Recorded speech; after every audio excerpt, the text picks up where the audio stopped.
Hello বন্ধুরা, তো চলে আসলাম একটা নতুন ভিডিও নিয়ে। তো কদিন আগে এই ননস্টিকি কড়াইটা কিনেছিলাম। তো এমনি তরকারি ফরকারি রান্না হয়েছিল, কিন্তু মাংস রান্নাটা হয়নি।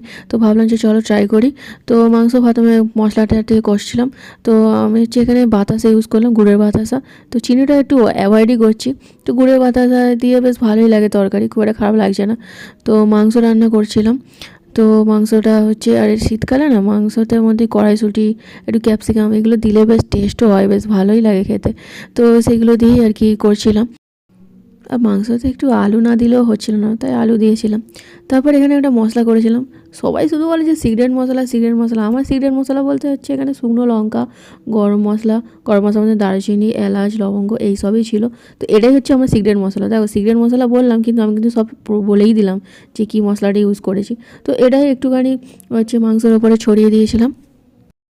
তবে এখানে ফার্স্ট টাইম এরকম কড়াতে মাংস রান্না করছি। আমার বেশ দারুণ মজা লাগছে, কিন্তু কেন জানি না, বেশ ভালোই লাগছিলো করতে। তো ফাইনালি এরকম করে করে মাংসটা করেই নিলাম।